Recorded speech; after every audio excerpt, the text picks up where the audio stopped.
Before you book or before you head to Jamaica, make sure you watch this video because I'm going to give you 15 things that I learned on my vacation to Jamaica and staying in Montego Bay that I kind of wish I would have known beforehand because it could have changed my experience.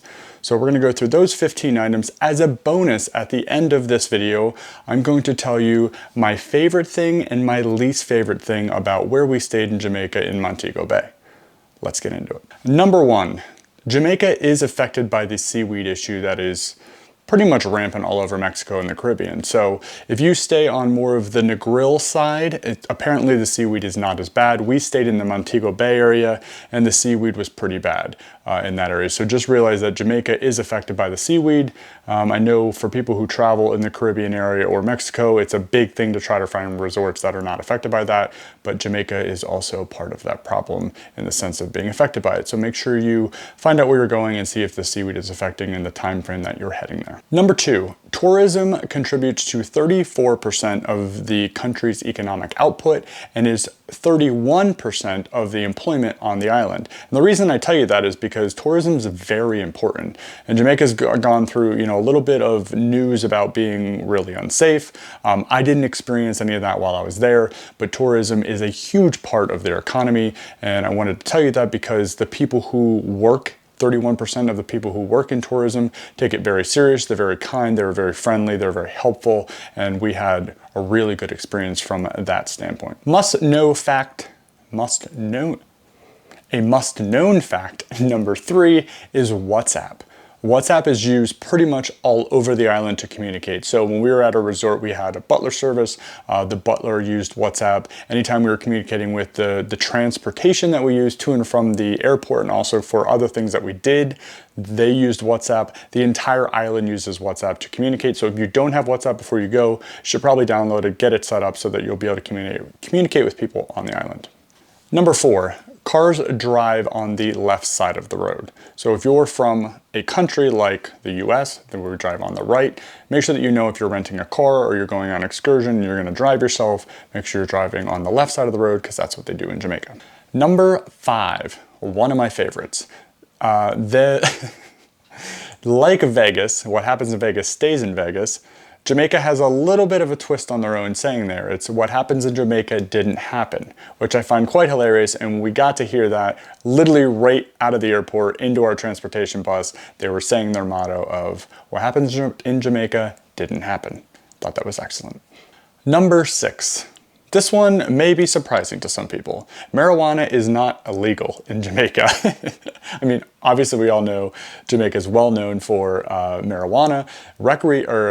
Medical marijuana is legal, obviously with a card. Recreational marijuana is actually illegal, and it's kind of like a lot of other places. Even though most people think it's legal everywhere and you can do whatever you want in Jamaica, that is not true. Recreational is actually illegal. Number seven is the Montego Bay Airport, actually where you fly into in Sangster.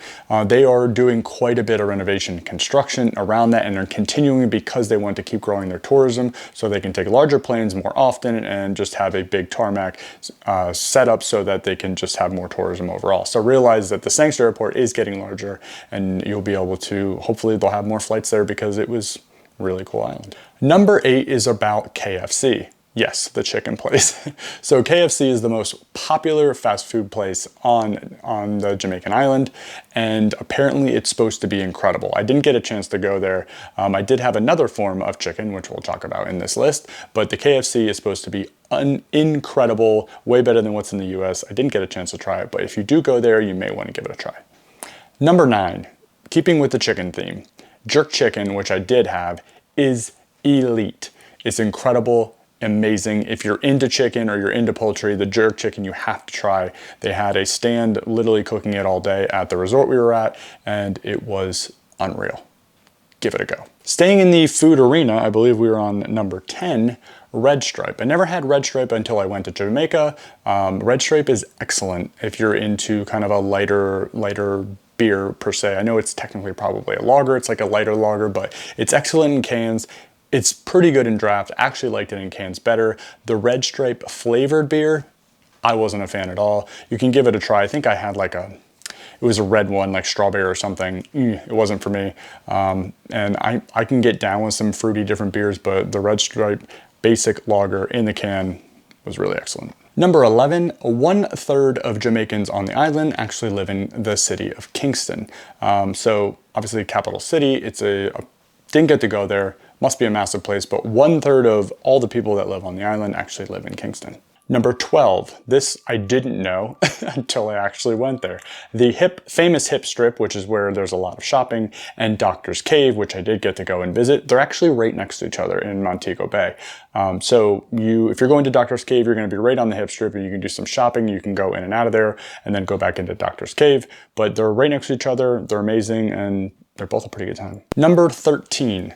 If you plan on going to Doctor's Cave for a visit, make sure you check the ship schedule. And what I mean by that is the cruise ships coming in. When we went to the day we went to Doctor's Cave, there was a cruise ship that just came in that day, actually from like Alabama or Louisiana, and it was packed.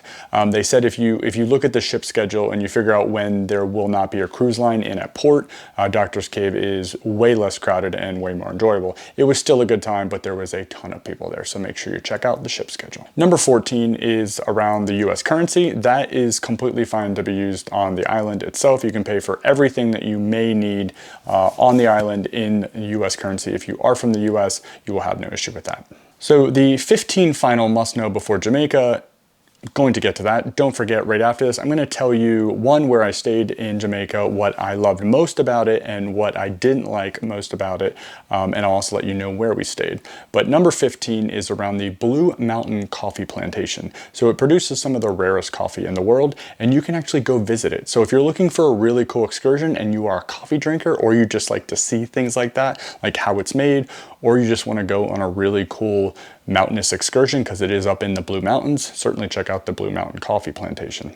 We stayed in Montego Bay. We stayed at the Jewel Grand Montego Bay Resort and Spa. The thing I liked most about the resort was the space. The rooms were enormous. So there's 3 towers, and the 2 older towers actually used to be like condos or apartments that you could buy, and then the resort got bought out, I believe, and then got turned into an all-inclusive. But the rooms are massive. We had a 2-bedroom, it had a full kitchen, lots of space. The bedrooms were huge. Bathroom, we had 3 bathrooms inside of a 2. It was awesome. It was really great. There was tons of space, and even the new tower, from what we saw from some of our family members who stayed in there, was also very nice and very spacious. So I liked it. The thing I liked most about staying there was the space.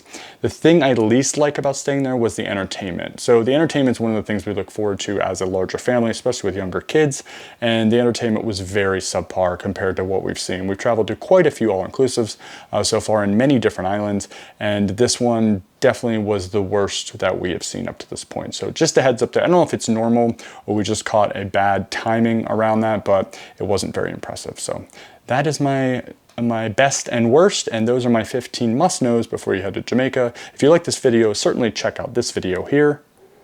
Certainly check out some of my other resort reviews and things I review on all the places we go. I'll catch you in the next one.